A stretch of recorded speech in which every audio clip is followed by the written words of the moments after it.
remains a sensitive issue, especially when navigating frameworks like PDPL and GDPR. So ensuring ethical AI development and a robust data architecture is critical for maintaining public trust in this context. So how does your experience with GDPR in finance inform your approach to PDPL compliance in health care AI?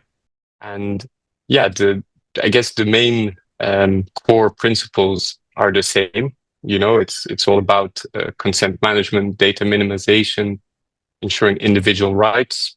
However, in healthcare, data is inherently more complex and a way more personal than, for example, some financial transactions, because this goes into people that might have cancer, people that have chronic disease. And these challenges are basically the same as I saw in the banking industry in Europe about 10 years ago, actually a bit more, like when the financial crisis hit, 2008, a whole wave of new regulations came out.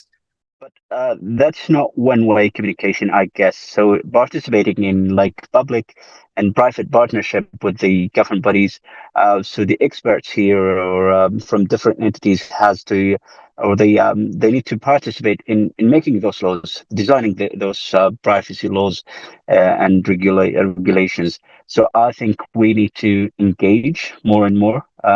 We don't have to be just consumers of those laws and try to challenge them.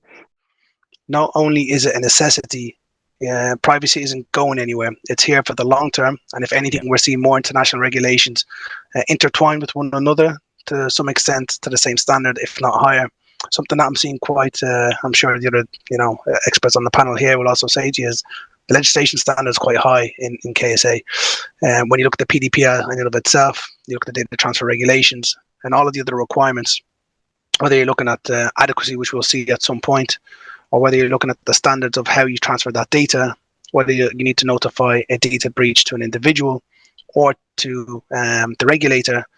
I'm not saying something confidential. If you access, for example, today Samsung.com, you can see that at the top, we always put the effective date of the privacy policy. So we secure transparency towards the user. When was the last update of our privacy policy? And of course, we don't have one privacy policy. We have many privacy policy. Yes, we have a generic one of Samsung account. I'm sure if you're using a Samsung device, you will be having eventually a Samsung account. But if you enter into Samsung e-store and buy our one of our product, of course you will accept our privacy notice of the e-commerce website.